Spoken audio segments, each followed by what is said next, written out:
Les façons de faire de l'e-commerce, c'est pas pareil, parce que le marché réagit pas de la même manière, donc il faut adapter, et que tu lances à plusieurs milliers d'euros, comme ça se fait malheureusement beaucoup, effectivement, tu as un enfoiré. Salut à toi mon ami et bienvenue dans cette vidéo, j'espère que tu vas bien. Aujourd'hui tu as vu le titre, j'ai comparé les formations américaines et les formations françaises en e-commerce, en dropshipping, etc. Et si tu regardes cette vidéo, c'est probablement que tu as déjà entendu des phrases du type moi je me forme qu'aux États-Unis, les meilleures formations c'est aux États-Unis, en France c'est que du réchauffé, des gens qui reprennent, etc. Moi dans cette vidéo, je vais te donner mon point de vue là-dessus. On va parler ensemble de tout ça, on va essayer de comprendre est-ce que c'est vrai, est-ce que ça veut dire que toutes les formations françaises sont mauvaises, est-ce que c'est mal que les formateurs aillent chercher des informations aux États-Unis. Surtout, est-ce que toi, tu dois te former aux États-Unis? C'est surtout ça qui nous intéresse. Mais avant d'attaquer le sujet, I guess you know where I'm going. Mon ami, abonne-toi. T'es toujours pas abonné à la chaîne YouTube. J'ai regardé les stats, on a un peu plus de 30% des gens qui regardent la vidéo qui sont pas abonnés. Donc, moi, je suis à deux doigts d'appeler un service de recouvrement.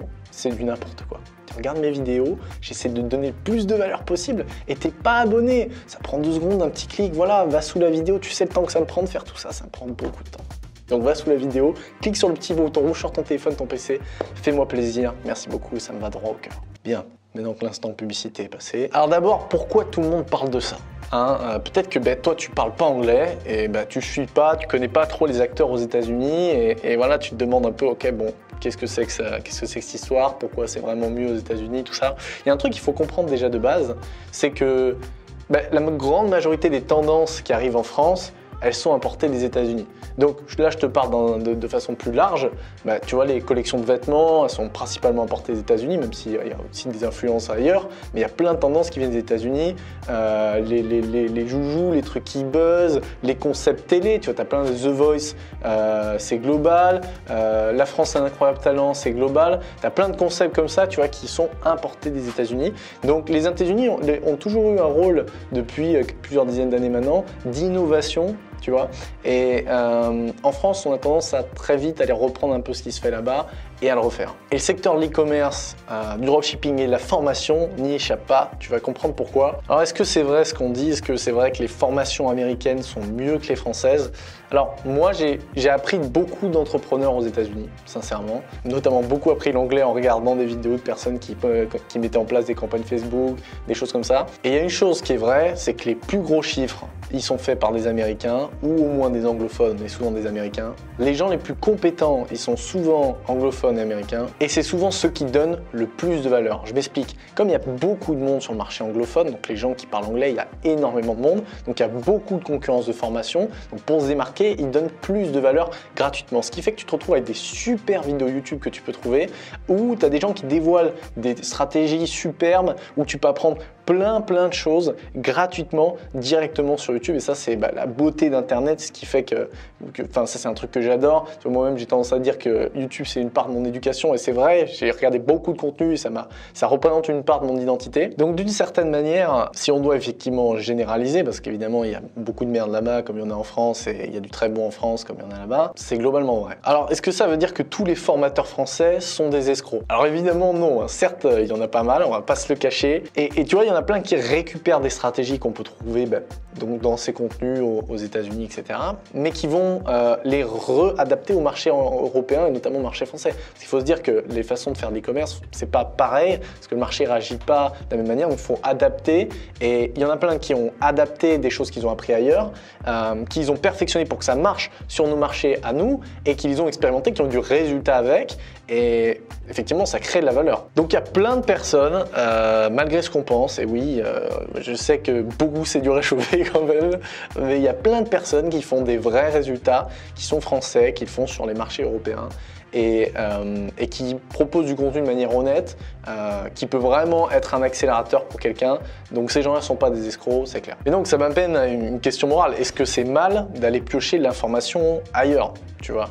Est-ce que c'est mal d'aller se renseigner, notamment aux États-Unis, pour aller choper de l'information e-commerce quand on est formateur, quand on veut créer un programme de formation? Alors évidemment, non. La réponse, elle est simple. Je pense que tout doit être nuancé. Alors effectivement, si tu es formateur et que tu recopies tout ce que tu trouves sur le YouTube anglophone en gratuit, tu le mets dans une formation et que tu vends ça à plusieurs milliers d'euros, comme ça se fait malheureusement beaucoup, effectivement, tu es un enfoiré.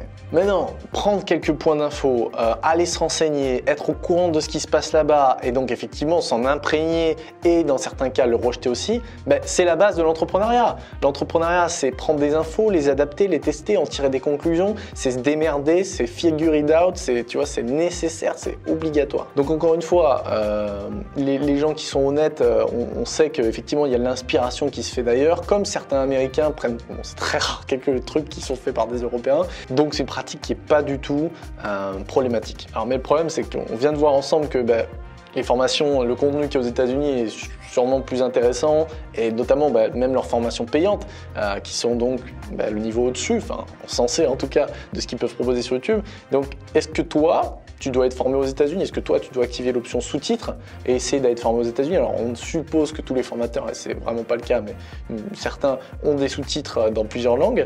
Est-ce que tu dois le faire? Alors évidemment, on va pas se cacher, nous on incube des entrepreneurs dans l'objectif de s'associer avec eux plus tard, donc on est un peu dans ces histoires de formation, etc. On pourrait penser que j'ai un avis assez biaisé et ça je peux le comprendre, tu vois. Le cas c'est que moi comme d'habitude sur cette chaîne YouTube et tous les contenus que je fais sur mes podcasts, etc., sur les réseaux sociaux, mon objectif c'est de donner mon avis hyper sincère, honnête. J'en ai rien à foutre, encore une fois, nous on veut former des bons entrepreneurs parce qu'on bosse avec eux après, donc on ne veut pas taper dans la masse, tu vois. Moi j'étais comme toi, j'ai démarré il y a 4 ans, j'ai été confronté aux exactes mêmes problématiques, de ne pas savoir où me former, de faire des trucs ça marche pas, de ne pas avoir d'argent, d'en avoir, de le perdre, etc. Donc vraiment mon avis sincère là-dessus, c'est que franchement le YouTube US, il faut y aller, tu as plein de choses à apprendre. Moi, j'ai appris énormément, ça m'a permis de perfectionner ton anglais. D'ailleurs, si tu ne parles pas anglais, tu peux mettre les sous-titres de toute façon, donc tu peux accéder à ce contenu-là. Mais vraiment, apprends l'anglais, c'est l'accélérateur numéro 1 en entrepreneuriat, donc vraiment, vas-y. Mais voilà, concrètement, moi, j'ai appris énormément, comme je te le disais. J'ai rencontré des entrepreneurs extraordinaires, j'ai vu des entrepreneurs que j'ai rencontrés et qui aujourd'hui, on est potes, on échange souvent et on s'apporte plein de valeurs. Et ouais, ces cercles d'entrepreneurs anglophones, c'est là où clairement maintenant j'apprends le plus, donc c'est un peu dur à accéder.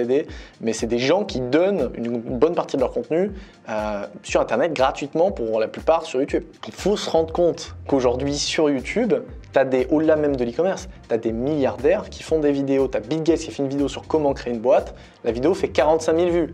VS, tu as la vidéo showcase, la dernière de BMW i7, elle fait 4 millions, tu vois. Donc bon, c'est pour vous dire, tu as l'un des plus grands entrepreneurs au monde qui fait une vidéo de 4 heures où il explique comment on fait de l'entrepreneuriat gratuitement. Donc bref, c'est extraordinaire. Le seul point sur lequel tu dois faire attention, c'est le marché. C'est-à-dire que la France et les US, c'est pas pareil, même les marchés européens en général et les États-Unis, c'est pas pareil. Et le souci, c'est que des fois, tu vas lancer ce qu'ils font, et moi j'en ai fait l'expérience et l'erreur du coup, et ça marche pas, et on se demande pourquoi. C'est juste parce que ce ne sont pas les mêmes marchés, pas les mêmes façons de faire, et que si tu utilises leur méthode, tu n'utilises pas l'avantage numéro 1 de vendre en Europe, en France, etc., qui est la concurrence beaucoup plus faible que ce qui se fait aux États-Unis. Aux États-Unis, tu as beaucoup plus de monde, par contre la concurrence, elle est bien plus importante. Parce que tous les mecs d'Asie, ils vendent aux US, les mecs des US, ils vendent aux US, tous les countries anglophones, Australie, Canada, etc., ça vend beaucoup aux US, UK aussi, donc énormément de concurrence aux États-Unis. Voilà, peut-être que maintenant, du coup, tu te demandes est-ce que tu ferais les plus sur des formations US, formations françaises. Moi, je pense que le plus important aujourd'hui, le truc sur quoi tu vas te focaliser au-delà de l'information que tu vas y trouver, ce qui va vraiment te permettre de progresser si tu choisis de faire l'investissement d'un accélérateur, d'un programme d'accompagnement, d'un programme de formation, etc. J'ai dit, c'est l'accompagnement. C'est-à-dire, concrètement, un programme ne couvrira jamais tout. Ce qui compte aujourd'hui, ce qui va vraiment te faire gagner du temps, c'est ce que si demain, j'ai une problématique. Alors, t'es pas de l'assistanat, hein, qu'on soit clair, on est là pour former des entrepreneurs. Mais si demain, j'ai une problématique, je la localise, je regarde dans le programme, je trouve pas la solution, je réfléchis à des solutions, je les trouve pas, ça marche pas, je suis bloqué, est-ce qu'il y a quelqu'un que je peux aller prendre du temps d'une personne qui a de la compétence, de la valeur, qui fait du chiffre concrètement en ce moment, pas un subordonné, quelqu'un qui fait du chiffre en ce moment, est-ce que je peux faire ça? Et ça, c'est ce qui a vraiment de la valeur, ça, c'est ce que tu dois aller chercher, ça, c'est vraiment ce qui va te faire gagner du temps. Moi, j'ai perdu énormément de temps, des mois où concrètement, je répétais les mêmes étapes pour à l'époque où je testais plein de produits sur AVB, etc. On parle de 2019-2020. J'ai perdu beaucoup de temps à refaire pendant 6 mois les mêmes choses, Alors que si j'avais fait l'erreur une fois, ça m'aurait pris 3 semaines, j'aurais montré, on m'aurait dit non. Et donc là, clairement, j'aurais gagné des mois. Et aujourd'hui, je le regrette parce qu'à l'époque où la stratégie que j'avais à l'époque marchait hyper bien, j'aurais gagné 4 mois où j'aurais pas fait ces erreurs-là et j'aurais pu vraiment faire ce qui fonctionne. En fait, concrètement, 4 mois d'activité à cette période-là, c'est des centaines de milliers d'euros de chiffre d'affaires, quoi. Perdu, quoi. Aussi concrètement ça, pour parler très cru. Donc, quand on parle d'accélérateur, c'est vraiment ça. C'est gagner du temps pour profiter là de l'opportunité qui est en ce moment. Quand il y a une opportunité qui existe, mais potentiellement elle n'est pas infinie dans le temps, comment est-ce que je peux prendre un accélérateur pour aller me positionner et en profiter le plus vite possible? Donc c'est, mathématiquement parlant, c'est absolument sensé, c'est parfaitement logique. Maintenant, il faut aller vers des personnes qui vraiment vous proposent ça. Parce que comme je vous dis, c'est là où vraiment on va gagner en accélération, c'est sur cette partie accompagnement. Moi, c'est là-dessus où j'aurais pu le plus gagner. C'est pour ça que j'ai fait exactement ce que j'aurais aimé avoir à l'époque. Nous, on propose des accompagnements tous les jours, on fait des lives tous les jours avec nos élèves, on répond à leurs questions en vidéo quand il y en a, en plus des lives de coaching, etc. Et c'est ce qui est important, ce que moi j'aurais voulu avoir au début, plutôt que m'arracher mes cheveux dans une grotte qui était ma chambre pendant des mois, et tester toutes les solutions possibles avant de trouver la bonne. Juste avoir le retour de juste quelqu'un qui sait, qui prend 15 secondes pour me dire « Ah non, c'est ça ». Ah, ça aurait changé beaucoup de choses. Ok, voilà tout pour cette comparaison formation américaine contre formation française. J'espère qu'elle t'a plu, j'espère que tu as appris plein de choses. C'est un point de vue comme d'habitude nuancé, tu sais que la vérité réside dans la nuance et c'est ce que j'ai essayé de t'apporter ici, sachant que moi, voilà, j'ai acheté beaucoup de programmes de formation en France et aux États-Unis, il y a du pognon qui est parti là-dedans et j'ai une overview un peu de tout ça et la conclusion c'est qu'il y a plein de choses à aller chercher aux US, il faut absolument y aller et la vraie valeur qu'on peut aller chercher dans un programme, c'est l'accompagnement, comme on l'a dit. Quant à moi, c'est tout pour cette vidéo. Je te remercie encore une fois de t'être abonné. Bah ouais, parce que tu m'as dit que tu t'étais abonné. J'ai le cadreur derrière qui sourit. Mais bien sûr, peut-être que tu allais quitter cette vidéo et que tu t'es toujours pas abonné. Arrête un peu tes conneries. Le temps que je prends de préparer ça, regarde. Il y a un script, c'est du boulot, bordel de merde. Tu crois que ça se fait en 2 secondes? J'ai du taf. C'est quelle heure? C'est 20h. On est vendredi soir. Bref, je prends le temps de te faire cette vidéo. Si tu peux t'abonner en échange, je trouve ça très respectable de ta part et je t'en remercie. Je te dis à très vite pour une prochaine vidéo. C'était Thomas Benson, à vendredi prochain. Ciao!